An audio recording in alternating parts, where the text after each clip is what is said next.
What's up guys, welcome to another episode of Buttons to Spin, and today we're gonna go back to Pro Series. And of course we are on Wave 3. We did take a look at Lord Spryzen not too long ago, and here we are with Command Dragon. I haven't been able to track down a Sobao cache yet, but we do have the Command Dragon with us. So let's take a look at this bad boy. And over here in the stats, you can see that it does surpass the limit there again with the attack.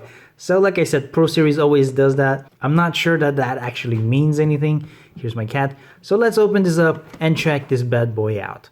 But before we continue, leave us a like if you've been enjoying this series and consider subscribing not to lose any future videos of Buttons to Spin. So are you ready? Let's go.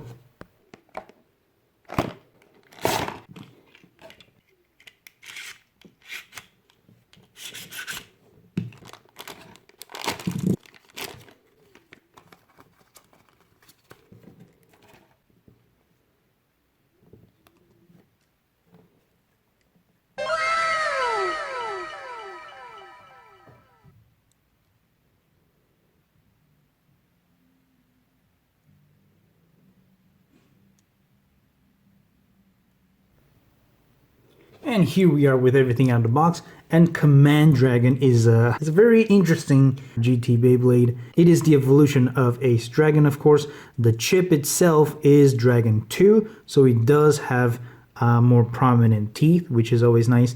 That said, this Command Dragon, which is the counterpart of Imperial Dragon from Takara, it doesn't come with any weights on it, right? But it is very bulky. It is pretty heavy nonetheless. You can see that the blade is pretty oval. It's not circular, it is oval, and that these parts here under the stickers, they are indeed metal. So he has metal bars on each side of his oval part.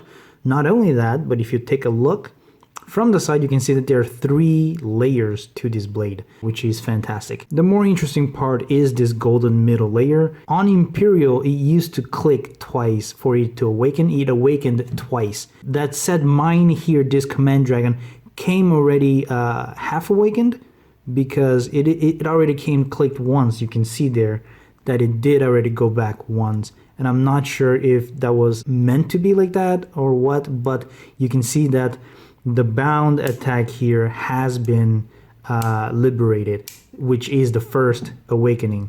On the second awakening, that piece goes back once more, completely pushing this bound attack piece up to stay like that, so that it makes this stronger attack permanent on both sides. So, you know, it makes it that much more aggressive. Not only so, but when it is fully awakened, you can see that it unlocks, it shows this red part underneath. These red parts underneath, they are made of rubber. They will have pretty strong attacks. It will attack with a lot of friction on the enemy, so you can push them away pretty greatly, as we saw with the Judgment Joker's rubber parts and Lord Spryzen's rubber parts before. So it's akin to that, but he has 4 of them. So, you know, awakening it can make it pretty amazing. That said, to awaken it, you only have to keep battling it. It will happen naturally. You shouldn't try to force it, because then you can damage your Beyblade, right? So, you know, if you haven't awakened yours, even though mine already came half awakened, you just need to keep battling and it will happen automatically. And yeah, it looks very beautiful, but that is all I had to say about that. Moving on to the Forge disc. This actually came with Master Devilos originally on Takara, which is interesting because it is this guy's opponent. But Vanguard was a pretty cool disc. You can see that parts are pointed downward, and he has this plastic part, which is interesting. The idea was that on taller Beyblades, these parts would help with the attack with his smashing parts. That said, on competitive play, a lot of people use this more as an equalizer, more for spin stealing, because it would catch on to the opponent and help with the spins, because they are so pointy like this. There's my cat. It would help with being caught or catching onto the Beyblade to keep on spinning. And lastly, when you fell over, despite it not being very round, because it is very pointy, if you fell on one side like this, it would do that one last movement to come to a stop, and that one last movement could help you win a battle. So this disc was used in a lot of competitive play back in the days, so you know, it's pretty cool to see it back today here on Pro Series. The driver here is of course a quick dash, which is fantastic. Because it is dash, as I have always said, it does have more prominent plastic prongs there and a stronger spring, which you can see is golden, and it will increase the resistance to burst quite a bit. Not only that, but quick does have a rubber tip.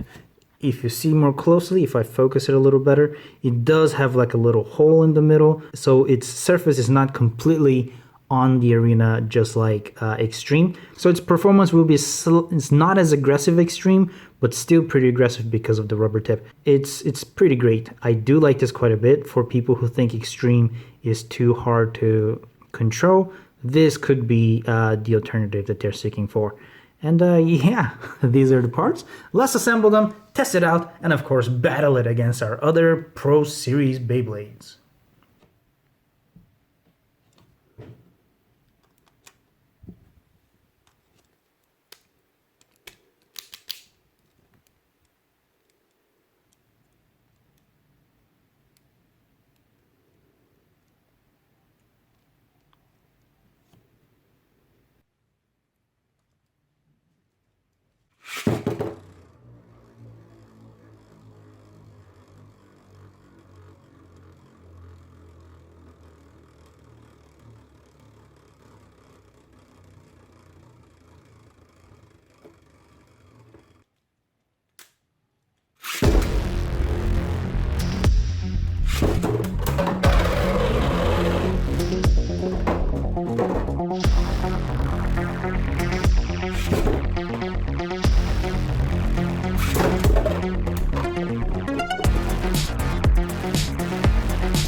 And that's it, folks. Not sure if you guys caught that, but one of the battles did break my golden launcher. It's not going back in anymore. But you know, it is what it is. That said, I did like this battle quite a bit. Against the left spinning, Dragon did have a bit of a difficulty against the left spinning base, but against the right spinning ones, he did beat them pretty easily. No issue there. But yeah, that's what I had to show you. Take the conclusions you like from that. Leave us a like if you enjoyed this video and subscribe to some more videos like this. Obviously, we're focusing more on Beyblades, but we also bring other kinds of spin tops from time to time, and sometimes even stuff that are not even spin tops, but then we try to spin them anyway just to see if we can. So if you're into stuff like that, I'll see you next time, and until then, stay nerdy, guys.